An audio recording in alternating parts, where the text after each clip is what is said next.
ایک بار پھر آپ کو خوش آمدید کہتے ہیں. علماء کرام ہمارے ساتھ موجود ہیں. آپ نے سیگمنٹ دیکھا ہے بعنوان جہیز. آپ نے یہ سیگمنٹ دیکھا ہے. مفتی اکمل صاحب مولانا رضا دودانی صاحب ہمارے ساتھ موجود ہیں. مفتی صاحب پہلے تو ذرا بتا دینا اگر میں ان الفاظ میں کہوں کہ بھائی پریکٹیکلی اسپیکنگ جہیز کا کیا اسٹیٹس ہونا چاہیے. ایک طرف یہ ہے کہ ہم نے سنا ہے بچپن سے ہی سنتے ہوئے آ رہے ہیں جہیز ایک لعنت ہے وہ، لیکن یہ سلسلہ چل بھی رہا ہوتا ہے. ہمارے معاشرے میں عملی طور پہ پھر کیا ہونا چاہیے؟ کوئی ایسی بات تجویز کریں کہ جو پریکٹیکل بھی لگے لوگوں کو. معذرت، یعنی کہ کیا اس کو بالکل زیرو کر دینا چاہیے یا بس جتنا کوئی جو افورڈ کر سکتا ہے اتنا ہو، اس سے زیادہ پر اصرار نہ ہو؟ کیا جہیز کی عملی صورت ہونی چاہیے ہمارے معاشرے میں؟ اعوذ باللہ من الشیطان الرجیم، بسم اللہ الرحمن الرحیم. یہ جو مقولہ ہے نا کہ جہیز ایک لعنت ہے، یہ بالکل ایسے ہے جیسے کہا جائے غصہ حرام ہے، لالچ بری بلا ہے. دوبارہ کہیں گے مطلب جیسے ہم کہتے ہیں نا غصہ حرام ہے، یا سندھی میں ہم نے سبق پڑھا تھا لالچ بری بلا ہے بچپن میں. تو ہر غصہ تو حرام نہیں ہوتا، بعض غصے تو محمود ہوتے ہیں. ہر لالچ بری نہیں ہوتی، نیکیوں کی لالچ تو بہت اچھی ہوتی ہے. اسی طریقے سے یہ ہے کہ جہیز کوئی مطلقاً بری چیز نہیں ہے. نبی کریم صلی اللہ علیہ وسلم نے اپنی صاحبزادی کو جہیز دیا تو برا کیسے ہو سکتا ہے؟ اور دیگر صحابہ کرام نے، اور یہ مسلمانوں میں رائج چیز ہے. علماء اس کی اجازت دیتے ہیں، تو پھر یہ مطلقاً تو برا نہیں ہو سکتا. ٹھیک ہے، اوکے. یہ جو لعنت بنے گا یا برا ہوگا اس وقت جب ڈیمانڈ اس طرح کی ہو، ایک تو لالچ ہو، پھر ڈیمانڈ، یہ سوال کرنا کہ جی یہ چیزیں لے کر آئیں، اور سامنے والا جو ہے بیچارہ اس کی مالی حیثیت ایسی نہ ہو، یعنی ظلم میں تبدیل ہو جائے تو یہ غلط ہوگا. ہونا یہ چاہیے کہ یہ اجازت دی جائے کہ آپ اپنی مرضی سے اپنی بچی کو جتنا دینا چاہیں، جو دینا چاہیں ٹھیک ہے. ڈیمانڈ نہ ہو کہ لسٹ لکھ کر پوری دے دی جائے. صحیح ہے، صحیح. بعض جیسے کمیونٹیز کے اندر فلیٹ لڑکی والے دیں گے. جی جی، یہ طے ہے نا. اب وہ مجھے ایک شخص نے بتایا کہ میں نے اپنا سب بیچ کر، کیونکہ بچی کی اووریج ہو رہی تھی، سب بیچ کر فلیٹ خرید کر دیا، اب میں خود کرائے کے اوپر رہتا ہوں. یہ تو انتہائی ظلم کی صورت. اب یہ ایک اس پر لعنتی فعل ہے نا. اس پر قانون بننا چاہیے بالکل. جیسے سنا ہے کہ پڑوسی ملک کے اندر سخت اس کے اوپر قانون ہے. باقی یہ کہ جو دینا چاہے وہ اچھا. بعض فراخ دلی سے کہتے ہیں ہمیں کچھ نہیں چاہیے، بس بچی دے دیں. صحیح. لیکن یہ بھی ٹھیک نہیں ہوتا. وہ بچی ایسی آ جائے نا تو پھر برتن توڑتی رہتی ہے سب کے.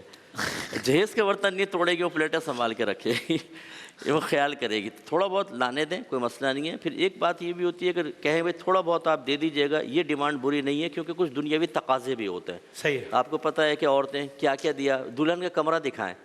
یہ جو پرسرار انویسٹیگیشن ہوتی ہے نا ان کی، یہ پردے تک دیکھ لیں گی، اور صوفے ان کی بیانک آنکھیں، اور پھر جا کے تبصرہ. یہ عورتیں بھی اللہ ان پر رحمت نازل فرمائے، ان کے درجات کو بلند کرے. یہ زیادہ خطرہ کرتی ہیں. تو یہ تھوڑا بہت مطلب دنیاوی رکھ رکھاؤ بھی کرنا پڑتا ہے جو ظلم کی حد تک نہ پہنچے. ٹھیک ہے داؤد علی صاحب، آپ اس میں فرمائیں گے. اور اس کے تو سد باب کے لیے مطلب مجھے پتہ نہیں ہے، اتنے سارے مسائل ہیں، مجھے لگتا ہے اس کے لیے بھی باقاعدہ کوئی کیمپین ہونی چاہیے. یہ تو ظلم ہے نا. مطلب کہ ایک باپ کی بیٹی جوان ہوئی ہے تو اس کو سب سے بڑی ٹینشن یہ ہے کہ اب میں اتنے روپے اکٹھے کر کے ایک فلیٹ، ایک اپارٹمنٹ لے لوں، چونکہ اس کے بغیر تو شادی ہوگی نہیں. چونکہ صحیح کہہ رہے ہیں، کچھ کمیونٹیز میں تو رائج ہے کہ فلیٹ تو ہوگا ہی نا، فلیٹ کے بغیر رہے گی گا بچی. یہ تو مطلب حد ہے نا. یہ کیا بات ہے؟ بسم اللہ الرحمن الرحیم. جیسا کہ مفتی صاحب نے ارشاد فرمایا، بنیادی طور پر بہت ساری چیزیں ایسی ہوتی ہیں کہ جو معاشرے کے اندر رائج ہوتی ہیں، جس کو ڈیمانڈ کے عنوان سے اگر رکھا جائے تو یقیناً ناپسندیدہ ہے. باقی ظاہر ہے کہ اگر ایک شخص ہے وہ اپنی اولاد کو کوئی تحفہ ویسے ہی دینا چاہتا ہے تو نہ فقط یہ کہ یہ پسندیدہ ہے بلکہ اس کو اپریشیٹ کیا جائے گا. صحیح ہے. اگر آپ کی بچی ہے، آپ کے دل کا ٹکڑا ہے، جگر کا ٹکڑا ہے، اور وہ رخصت ہو رہی ہے، تو ظاہر ہے کہ انسان کی خواہش ہوتی ہے کہ کچھ اسے دے کر، اسے تحفے کے ساتھ اسے اچھی طریقے سے رخصت کرے. یہاں تک تو سب ٹھیک ہے، میرے خیال میں کوئی بھی اس کی مخالفت نہیں کرے گا. جو اصل پرابلم تو اسی ڈیمانڈ کا مسئلہ ہے. پیغمبر اکرم صلی اللہ علیہ وآلہ وسلم نے جو سیرت کی کتابوں میں ہمارے پاس جو لکھا ہوا ہے، اس میں تو یہ ہے کہ جو مہر کی رقم تھی اسی سے انہوں نے جہیز تیار کیا تھا. جو حضرت علی علیہ السلام سے جو مہر بھی بہت مختصر تھا، لیکن یہ کہ اس مہر سے جو ہے جہیز کی رقم تھی، مہر کی رقم تھی، اسی سے جہیز کا مختصر سا سامان تھا، وہ تیار کیا گیا تھا. لیکن یہ اپنی جگہ پر ہے کہ ٹھیک ہے، وہ اپنی مرضی سے اگر دینا چاہے تو بہت اچھی بات ہے، کوئی حرج نہیں ہے. لیکن یہ کہ ڈیمانڈ ان کی طرف سے نہیں ہونی چاہیے، لڑکے والوں کی طرف سے، بلکہ مہر جو ہے وہ لڑکے نے ہی دینا ہوتا ہے. اور باقی جو نان و نفقہ ہے وہ بھی لڑکے ہی کے اوپر ہوتا ہے، دولہے کے اوپر ہی ہوتا ہے کہ وہ باقی مینٹیننس وغیرہ بھی دے اور اس کا خرچہ اٹھائے. تو یہ معاشرے کے اندر کچھ چیزیں وہ ہے کہ جن کو تبلیغ کے ذریعے سے، اویئرنیس کے ذریعے سے، جمعے کے خطبوں کے ذریعے سے، جو آپ کا یہ پروگرام ہے اور اس جیسے دوسرے پروگرامز ہیں، اس کے ذریعے سے ایک اویئرنیس کی ضرورت ہے. انصاف کی بات یہ ہے کہ جس چیز کی تیاری اور تربیت کی ضرورت ہوتی ہے وہ کاؤنسلنگ ہے. کہ شادی کے بعد زندگی کیسے گزارنی ہے. صحیح ہے. ظاہر ہے کہ ایک بالکل نیا فیز ہے کہ جس میں میاں اور بیوی نے اپنی زندگی کو آگے بڑھانا ہے. ایک فیملی ہے کہ اس کی تشکیل کرنی ہے, تو خانوادے کی تشکیل اس کے حوالے سے اس کی تربیت کی جائے, کچھ اچھا لٹریچر اس کو پڑھنے کی تاکید کی جائے. سورہ نور کی تلاوت اور سورہ نور کو سمجھانے کی بہت زیادہ تاکید ہمارے یہاں آئی ہے کہ بچیوں کو تعلیم دی جائے سورہ نور کی, تاکہ وہ عفت اور پاک دامنی کا جو سبق ہے اس کو سیکھیں, بد کرداری سے دور رہیں. یہ وہ چیزیں ہیں کہ جس کو اگر ہم تربیت کے عنوان سے بچیوں کو دیں تو میرے خیال میں یہ سب سے اچھا جہیز ہوگا, سب سے اچھا تحفہ ہوگا. باقی ڈیمانڈ نہ ہو, ویسے کوئی دینا چاہے تو اس کا حق ہے. اب اس سے ریلیٹڈ کچھ سوالات بھی میں ذرا پوچھ لیتا ہوں. یہ مہر سے متعلق کیا ہے کہ مطلب آئیڈیلی اسپیکنگ کتنا ہونا چاہیے اور یہ کب ادا ہو جانا چاہیے؟ مہر کے اندر کوئی ہارڈ اینڈ فاسٹ نہیں ہے کہ اتنی رقم ہو یا اتنی چیز ہو. وہ چیز اس کے اوپر یہ ایک طرح سے آپ سمجھیں کہ مینڈیٹری ایک گفٹ ہے جو پروردگار عالم نے ایک دلہن کے لیے رکھا ہے. ایک لازمی کمپلسری ایک تحفہ ہے کہ جس کو پروردگار عالم نے ایک دلہن کے لیے رکھا ہے.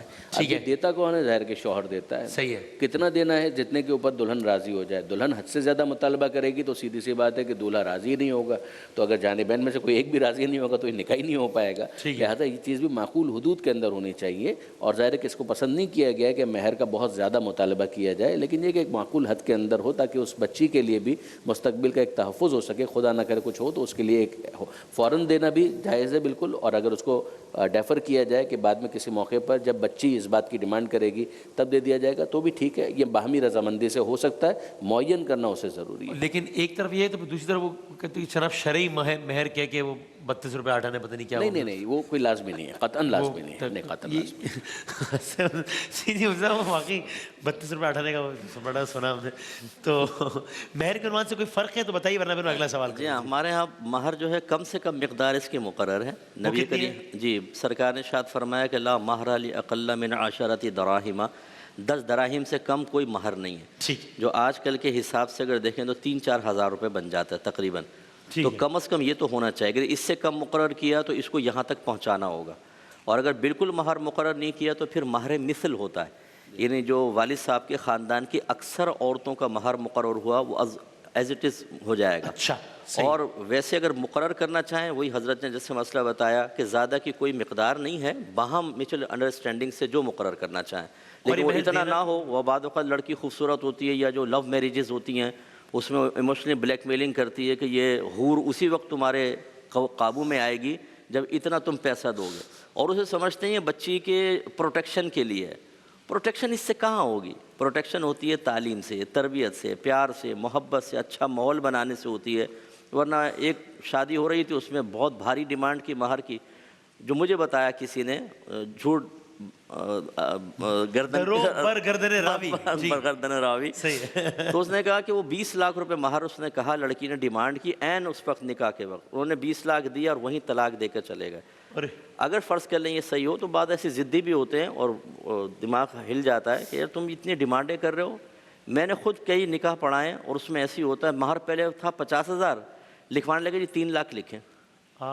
بھائی یہ آپ ایک دم اچانک آپ کی ڈیمانڈ. اب لڑکے والے بھی گھبرا جاتے ہیں, وہ کہتے ہیں یار اب ہم کچھ کریں گے, سارے رشتہ دار بیٹھے ہوئے, مسئلہ ہوگا. اب آپ خود دیکھیں آپ نے بچی کو کس مصیبت میں مبتلا کیا. 3 لاکھ سے کیا ہوتا ہے آج کل, لیکن آپ نے کر دیا. وہ لڑکی جائے گی تو اس کو تانے نہیں ملیں گے, وہ نہیں اس کو ڈانٹیں گے ڈپٹیں گے کہ تمہارے ماں باپ نے کیا کیا ہے شادی کے ٹائم پر. لیکن وہ لالچ ایسی ہوتی ہے, وہ اس طریقے سے معاملات کر لیتے ہیں.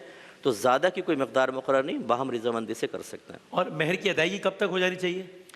یہ اصل میں مہر 2 طرح کے ہوتے ہیں. ایک معجل ہوتا ہے عین سے, ایک حمزہ سے ہوتا ہے مؤجل. معجل جو ہے اس کو عندت طلب بھی کہتے ہیں.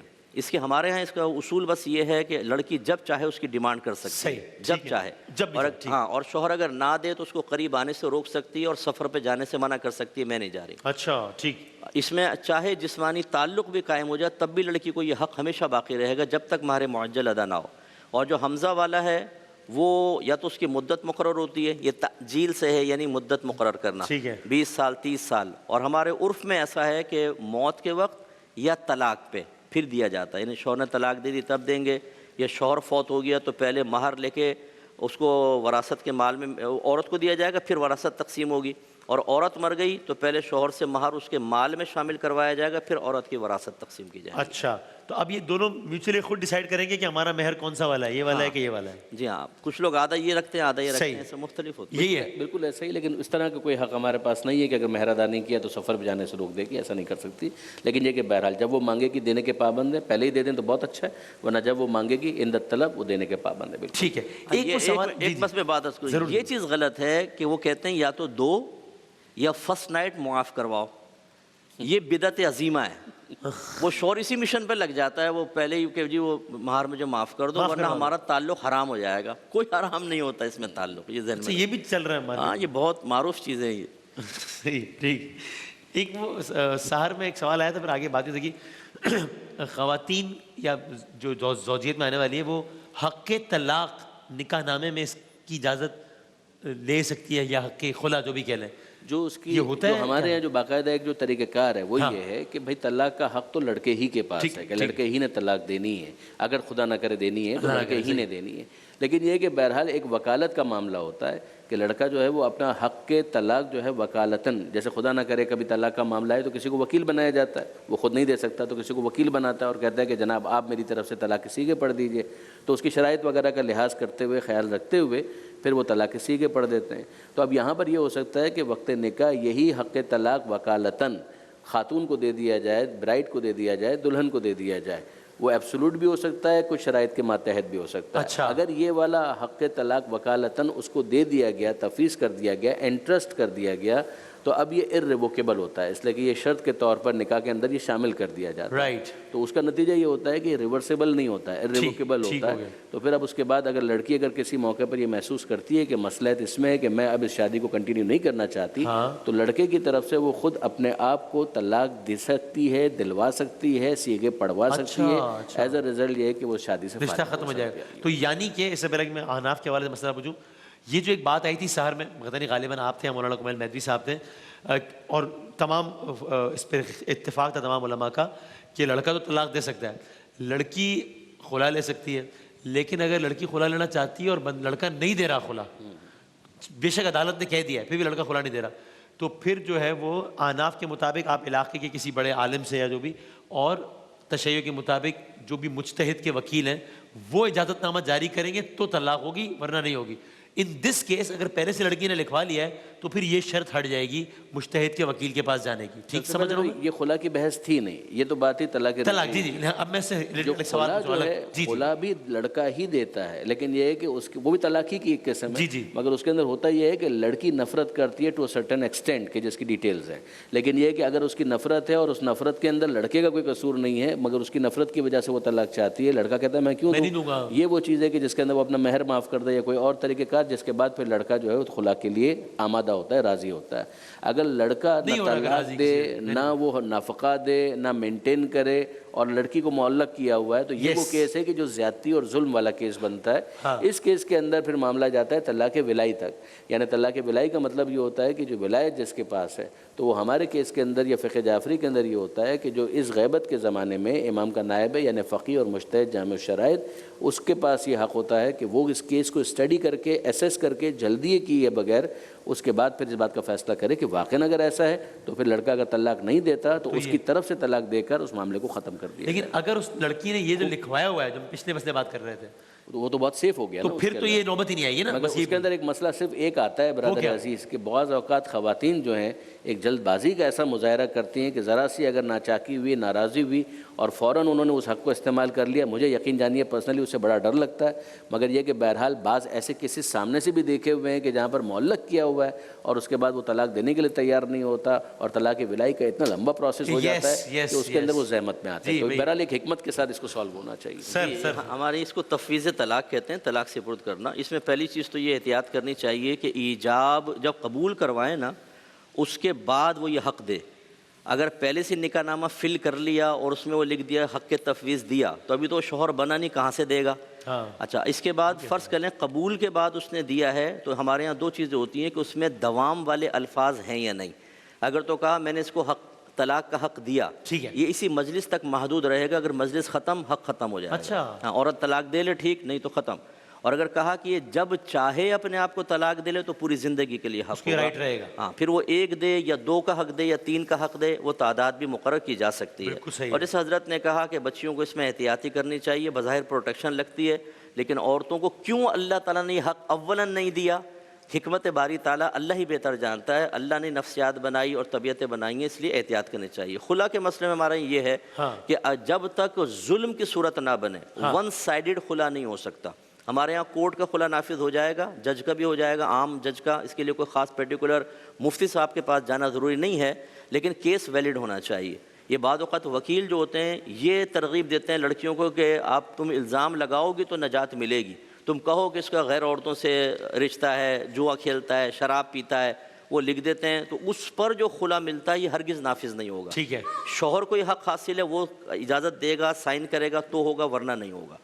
وہاں ظلم کی صورت بنے گی اور شوہر نہیں دے رہا، معلق چھوڑ دیا ہے، تو پھر ون سائیڈڈ بھی ہو سکتا ہے کہ جج اس کو 3 نوٹس بھیجے گا، وہ تینوں پہ حاضر نہیں ہوگا، تو پھر وہ یہ اس کو ہم خلا نہیں کہتے بلکہ فسخ نکاح کہتے ہیں حقیقتاً. ٹھیک ہے. خلا تو شوہر کی طرف سے ہوتا ہے، یہ نکاح کو ختم کر دیتا ہے اور یہ ویلڈ مانا جاتا ہے. ٹھیک ہے. تو آپ سے آخر میں وضاحت کے لیے آخری بات یہ کہ اگر اس نے رائٹ دے دیا ہے شوہر نے اور دائمی رائٹ دے دیا ہے کہ طلاق لے سکتی ہے، تو پھر اگر معاملہ خلا کا آتا ہے اور اب یہ شوہر خلا نہیں دے رہا ہے، طلاق نہیں دے رہا، تو پھر اس کو مفتیان یا کسی کے پاس جانے کی ضرورت نہیں ہے کیونکہ اس کے پاس رائٹ تو ہے اس عورت کے جی پاس. بالکل ہے، لیکن ایک بات ذہن میں رکھیں کہ اگر لڑکی کو تفویض کر دی طلاق تو شوہر کا حق باطل نہیں ہوتا، وہ چاہے تو طلاق دے سکتا ہے. جی وہ تو ہے. پھر اس کے بعد حق باقی رہے گا. بالکل ٹھیک. بہت شکریہ علماء کرام کا، بہت شکریہ. ایک بریک کے بعد دوبارہ حاضر ہوتے ہیں انشاءاللہ.